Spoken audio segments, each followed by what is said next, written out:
Hola, como todos los viernes a las 3 de la tarde, acá por Canal 7 de Flow, estamos con ustedes, estamos con vos, para tratar los temas que nos aquejan en la vida cotidiana y que todo el mundo le escapa, no quiere hablar, le da vergüenza porque la gente lo critica o tiene posturas o posiciones. No, los temas que tenemos todos, que a todos nos pasa que todos en algún momento nos ganamos, en algún momento estamos arriba, en otro momento tenemos otras miles de cosas. Miedo, por ejemplo, o estrés, o miles de cosas que nos pasan. Bueno, hoy queremos tratar un tema que afecta entre el 2 y el 4% de la población argentina. Y que va desde abajo a arriba, desde el polo sur al polo norte, y es la bipolaridad. No se sabe mucho de la bipolaridad. ¿Qué es? No se entiende qué es. ¿Por qué alguien un día está para abajo y otro día está para arriba? Eso es la bipolaridad.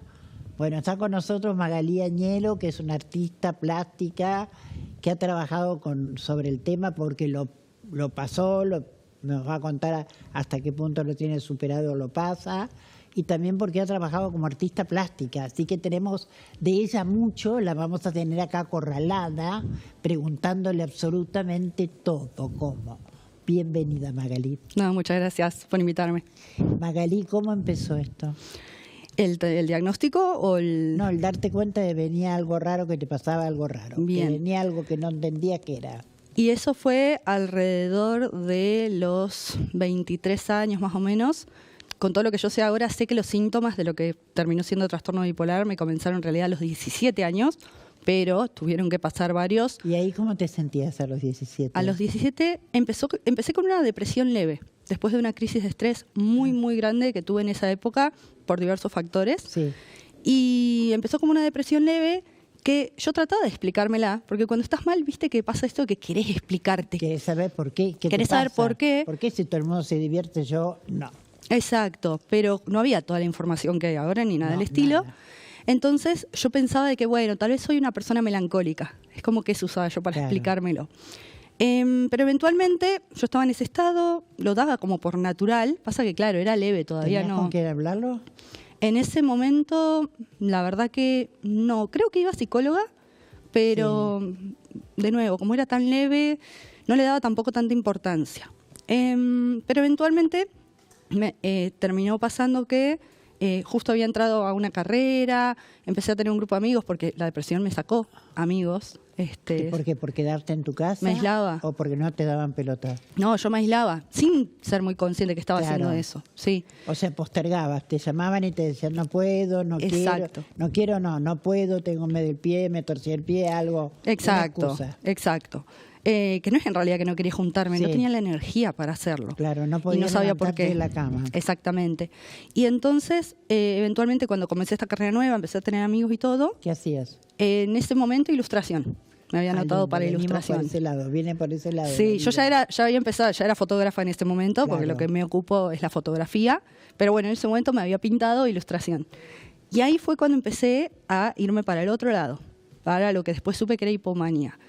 Empecé a tener muchísima energía, dormía muy poco y aún así estaba re pila, la cabeza a 1000 por hora, hacía de todo, un montón de actividades, y yo pensaba que esa era yo.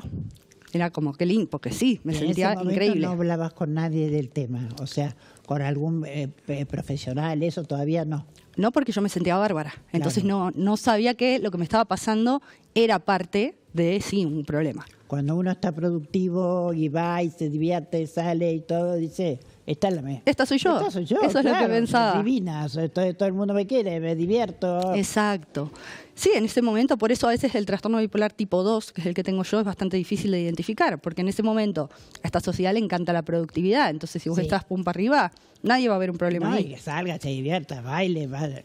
Exacto. Y bueno, eventualmente, no te sabría decir las fechas específicas, pero pasó que volví a tener episodios de depresión, de nuevo, sin saber qué era.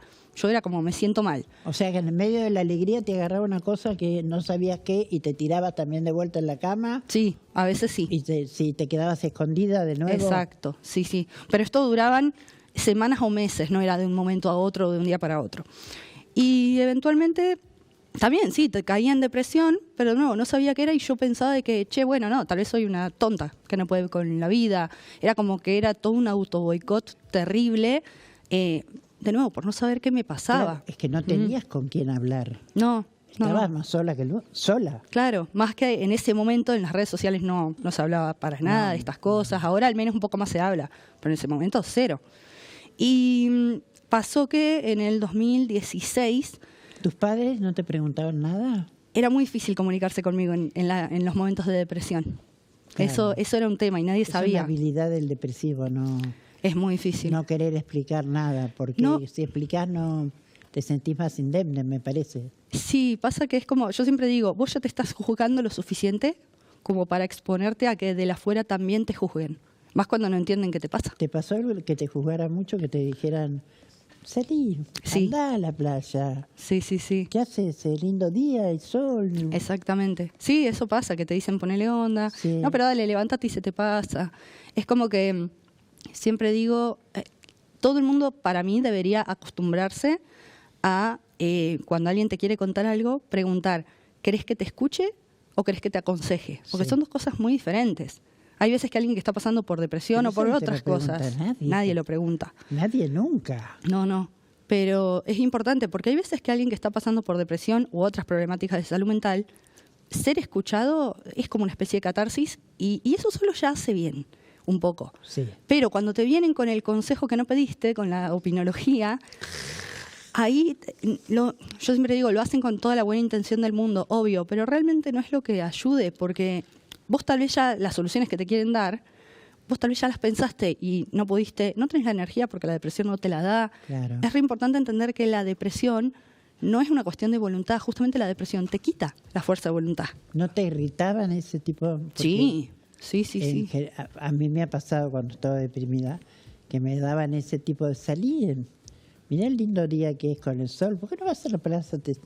Me irritaba sobremanera porque yo no quería ir directamente. ¿No querías o no podías? No sabía si no podía. En realidad lo que en principio pensaba que no quería. Claro. Después fui aprendiendo igual que vos. Claro.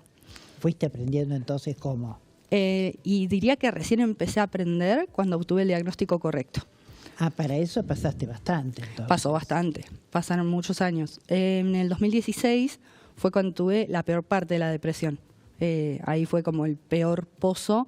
Yo estaba bastante negada a ir a buscar ayuda. Es más, me acuerdo que en un momento que me volví consciente de, esto que me está pasando, cuando empecé a tener ideación suicida, hubo algo, mis mascotas de ese momento fueron los que me hicieron, por un momento, racionalizar lo que me estaba pasando y decir, ¿para qué estoy pensando?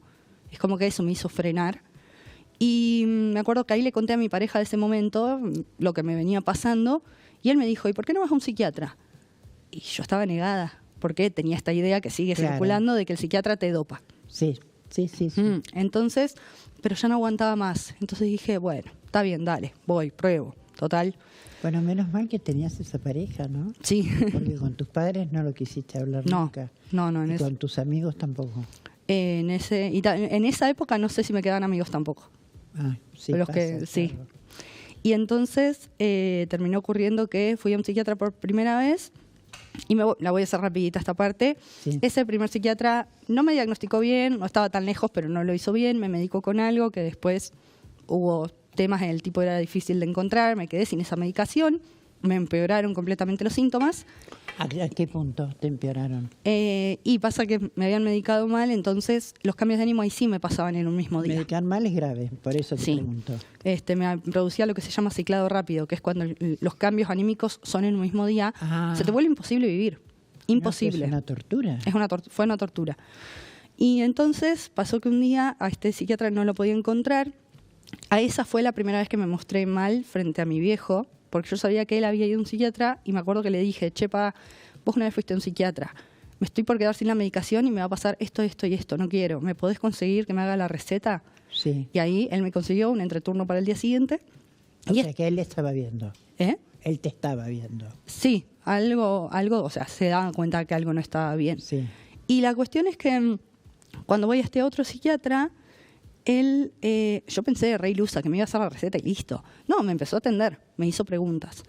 Y yo le iba respondiendo y él me iba completando las frases, ¿viste? Cuando alguien te entiende. Sí. Yo eso fue como, me sentí, claro, wow, ¿qué está pasando? Y este como psiquiatra... apapachada, un poco más algo así, albergada, ¿no? sí, algo así. Y este psiquiatra me dice que pensaba que podía tener trastorno bipolar tipo 2. Y ahí ya fue como, ya ok. se mandó con esa, y Sí. con esa definición, Sí. que es re fuerte.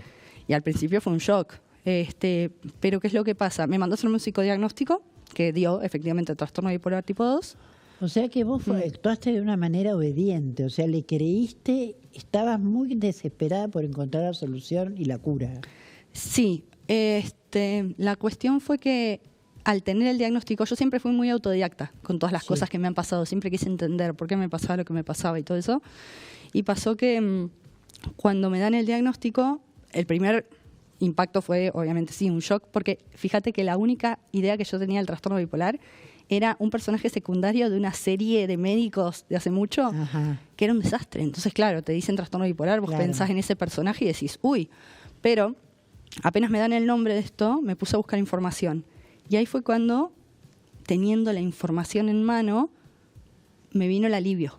Te sentiste normal. Me sentí aliviada porque dije, ok, todo esto que me vino pasando hace todos estos años tiene nombre, es algo real, no es que soy una Claro. boba que no puede con la vida. Me pasa más gente, tiene tratamiento, o sea, se puede estar bien. Eso es maravilloso. La Eso, esperanza. un antes y un después. Entonces, cuando el psicodiagnóstico confirmó el trastorno bipolar y empecé el tratamiento ¿Cuántos años correcto, tenías? y ahí tenía, sí, 24 más o menos. Caminaste muy bien el camino, lo hiciste sola. Y no fue tan complejo como otras personas, porque hay personas que recién son diagnosticadas a los 40 años después de toda una vida de estarla pasando mal. Sí. En ese sentido, pensar que el En eso problema... es ganancia tuya, sos vos la que lo hizo. y tal, más la parte, diría, de... Reformulo. Valoro muchísimo, muchísimo la paz mental y la estabilidad anímica y poder hacer mi vida, porque justamente hay muchas cosas que la gente da por sentadas, no sé. Pero ¿cuándo conseguiste la paz mental? Porque Cuando empecé el tratamiento, por al eso. tiempo... estamos entonces en la parte del tratamiento. Sí, sí. Te ofrece un tratamiento. ¿Qué Sí. actitud tomás vos ante el tratamiento? Lo empecé a hacer. Sí. Pero porque yo ya empezaba a acceder a información que me decía, che, Y esto puede querías andar. curarte. Sí. Si bien el trastorno bipolar no se cura, pero sí se puede llegar a estar estable. Sí. Y eso es lo que quería, definitivamente. Igual me daba un poco de miedo, porque yo creía que... Claro, viste que yo te decía que en hipomanía me sentía yo. Claro. Entonces de repente me van a medicar. Y resulta que, voy a estar estable, que no sé bien qué es, en esa época yo no Sí, sabía qué era. Y uno piensa depresivo por ahí. O Claro. aburrido. Exacto. O que iba a perder la creatividad.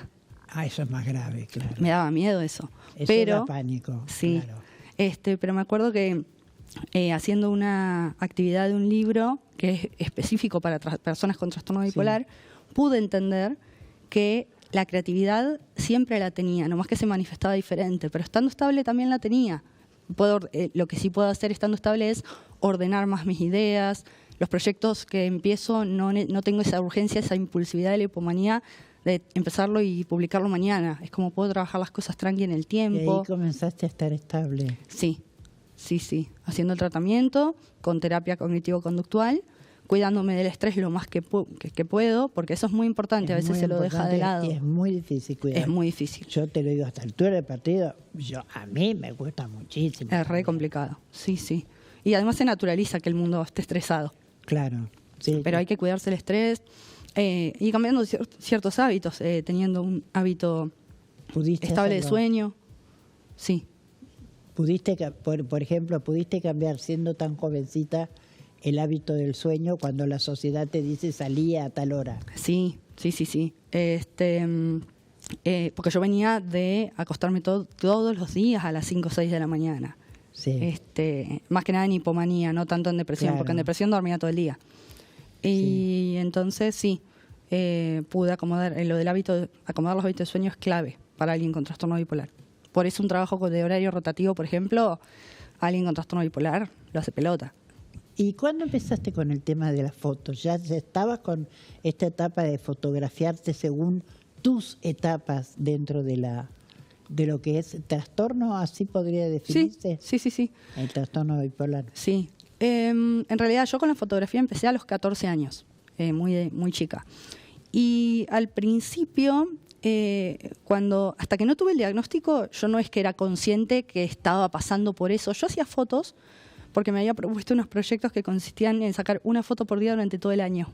De esos hice 4 en total. ¿Para ver qué querías ver? No, era un desafío que circulaba en internet y me gustaba la idea. Sí, está entonces, bueno. Sí, me quedó sin querer un diario visual. Porque Claro. había días que justamente, no sé, yo me sacaba una foto Ahora tenemos una foto tuya en pantalla. ahí. ¿Y esa foto ahí qué significa? ¿Tiene un significado? Porque vos le has dado significados a estas fotos. Depende cuáles. Porque, por ejemplo, fotos previas al diagnóstico... ¿Esta de cuándo sí. es, por ejemplo? Esta es más nueva. Esa foto, la hice, creo que a principio de año, y sí la hice pensando en depresión específicamente. ¿Y cuáles serían las previas para buscarlas entonces? A ver, es que, de nuevo, depende del año, porque... Bueno, las vamos pasando, entonces nos vas diciendo vos cuáles son las fotos y que, por ejemplo... Esa esta. también es más nueva, que la hice para hablar sobre ansiedad o sobre despersonalización.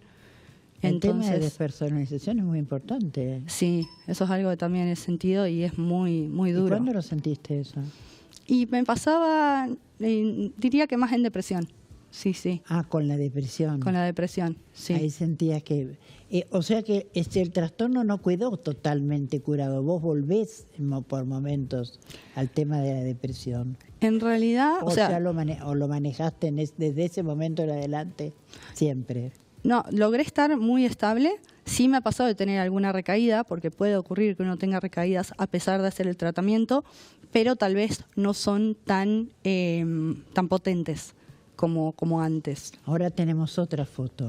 Esa foto, esa no me acuerdo si fue previa. En esa literalmente me tiraron tierra a la cara. No está photoshopeada como la gente suele Sí. pensar. Y la terminé eligiendo, la gente le fue poniendo significado en realidad. Pues si le pregunto a cada persona qué ve en esa foto, todos te dicen algo diferente. Esa no fue una pensada de antemano, quiero hablar de esto. Sí, Me gusta mucho dejarla libre de interpretación. sí. Porque algunas fotos sí las hago pensando, como en esa anterior que había dicho, la hice para hablar de contar tu depresión. historia. Claro, otras fotos surgen Surgen. en el momento, claro, sí. ¿Y ahora estás haciendo ya exposiciones con las fotos? He hecho, sí. ¿Cuántas, por ejemplo? Y el año, ¿Y más en que nada qué el año manera pasado. te comprende la gente qué es lo que querés decir? Y la verdad es que me han llegado muchísimos comentarios, tanto de gente que tiene trastorno bipolar, depresión, ansiedad, varias cosas, que se sienten comprendidas o que las fotos también expresan lo que sienten ellos. Eso me ha pasado un montón. Y después también me gusta mucho cuando mi trabajo lo ven psicólogos o psiquiatras, Sí, porque ven a sus pacientes en las fotos. eso es muy importante. Eso me ha impactado mucho. Quiere decir que hay un lenguaje universal entonces del tema. Sí. Y vos sabés que yo tengo una profesora de literatura que me dice el arte sana. ¿Y el arte sana?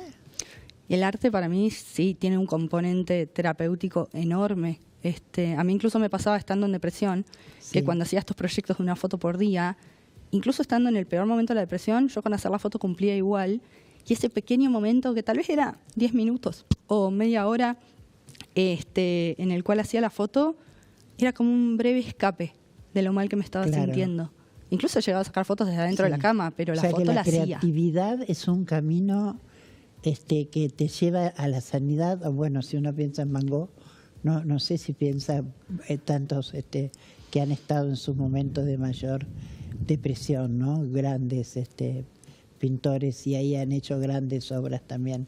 Probablemente vos también has hecho grandes obras en tus distintos momentos más difíciles dentro del trastorno. Y eso lo dirá la gente que lo vea, me ¿Vos parece. qué te dijeron, por ejemplo? ¿Dónde sentís que te reconocen más? O no sé si lo sentís. Por ejemplo, en una foto que vos sentís que hiciste cuando estabas deprimida, o cuando estabas en la manía, o cuando estabas totalmente ya equilibrada. Bueno, hay, ya que decís eso, hay una foto en particular, no me acuerdo si se las mandé, en la que no está mi cara. Sí, pero me la comentaste. Sí, en esa foto me pasó que yo la hice en el 2012, cuando estaba en esa primer depresión que no sabía qué era, muy frustrada. Me sentía muy mal, la autoestima por el piso, y también me pasaba que yo sentía que mi trabajo artístico no iba a llegar nunca a nada. Era una sensación horrible. Y siempre esa foto me quedó como un mal recuerdo, la verdad, un momento muy feo. Y me pasó el año pasado que pude exponer mi trabajo en el Conex, que yo estaba ahí en la muestra. La gente no me reconocía al toque porque justamente en muchas fotos estoy muy distinta de cómo me veía y todo, pero yo los escuchaba hablar. Sí. Y estaba sentada justo adelante de esa foto que estuvo en la exposición y escuchar a la gente diciendo que les gustaba, que les movilizaba, lo que les producía, para mí, no sabes cómo fue, lo importante que fue resignificar. ¿Qué te parece? Para mí increíble. Esa foto, y más de una vez después de eso me pasó, incluso alguien me la compró como cuadro. Yo no lo podía creer, claro, la verdad. Y fue resignificar completamente un montón de tiempo, ¿no? Ahora, cuando a vos ya te dan tu diagnóstico, ¿qué lugar ocupa el diagnóstico y qué lugar ocupas vos? ¿Cómo definís que vos sos bipolar o esto es vos sos Magalí y la bipolaridad es una condición? Yo siempre digo, a mí jamás me van a escuchar decir soy bipolar, sino yo digo que tengo trastorno bipolar, porque una vez que uno hace el tratamiento correcto, ¿no?, el indicado para cada persona, que puede ser distinto para cada persona, pero cuando llegas al indicado, dejas de tener la sintomatología, entonces no le veo sentido a identificarme con características que no tengo si estoy estable. Yo tengo trastorno bipolar, es algo con lo que convivo porque hago un tratamiento todos los días desde el año que me diagnosticaron, pero no es mi definición como persona. Ahora has dado muchas charlas también de eso. Sí. Y aclarás de este punto también. O sea que la condición humana debe estar definida primero y después el problema del trastorno o la enfermedad. Pero la condición humana es lo que vale. Esto sería. Sí, sí, sí. Y eso lo das en las charlas. Lo hablas, la gente te lo pide. Si estás con tos, ya sé. Podés toser un rato. Sí. Lo que no podés es ahogarte o morirte en cámara. No. No, porque no queremos nosotros. Estoy justo saliendo de una gripe, que creo que todo el mundo está así Sí, ahora. yo tengo por ahí un caramelo adentro de mi cartera de propóleo. Bueno, está en vivo, como ustedes vean, de propóleo con miel. Cuando me lo encuentren me lo van a pasar. Acá con el agua creo que zafo. Sí, no, yo cuando di charlas, que he dado para todos los públicos, desde estudiantes de secundario, abogados, profesionales de la salud o estudiantes de psicología, que esas son las que más disfruto, siempre hago mucho hincapié en esto. Sí. Y creo que la psicoeducación es lo que hace que uno entienda que no es el diagnóstico. Y muchas veces se la da por alto la psicoeducación. Es como que, sí, bueno, tenés este diagnóstico y medio que queda ahí. Mucha gente se tiene que informar sola y eso no está bien. Claro, en realidad la mayoría de la gente se informa sola, porque es un tema del que casi no se habla. No es un tema que es común hablarlo en los medios inclusive, porque se dice, bueno, bipolar, ¿y qué es bipolar? Bueno, no sé, yo me acuerdo de una época que decían la presidenta es bipolar. Entonces, ¿qué le pasa? Que yo pensaba que le pasará, se levantará a la mañana triste o a la tarde estará contenta. No entendía qué era, porque no hay una explicación en los medios que te ayude a que los demás podamos comprender qué es la bipolaridad. Por eso me interesa mucho esta charla que tenés vos, este trabajo que te has tomado vos, de comunicarte con la gente, comunicarte con psicólogos, con profesionales. Los profesionales, ¿cómo lo reciben? Los psicólogos sí les da curiosidad por lo que me decís vos y lo reciben, les interesa. Ahora, me dijiste, creo, charlando antes, en maquillaje, que hay profesiones que rechazan más. Sí. ¿Podés hablar? ¿O le digo a Cartañá que entre por mientras tanto? Sí. No, porque no te quiero torturar, No, estás con tos, es un accidente, ¿qué va a hacer? No, la verdad es que de los psicólogos y de los psiquiatras he tenido buena recepción. Sí me ha pasado en algún momento que ciertas instituciones educativas, como no soy psicóloga yo, me han puesto alguna traba para dar charlas o todo eso, porque está como esta idea de que para hablar de ciertas cosas sí o sí tenés que ser profesional. Y en realidad, quienes lo vivimos, podemos dar una perspectiva que no se encuentra en los libros. Que muchas veces en los libros, esto me lo han dicho estudiantes, Sí. Uno ve la lista seca de síntomas, pero de repente un paciente, una persona diagnosticada, te puede contar en profundidad cómo se siente. Bueno, Magalí Agnello, yo te quiero agradecer muchísimo. Sé que da para más, pero te mereces un descanso porque si no te vamos a asesinar, porque con la tos y no podés hacer las dos cosas.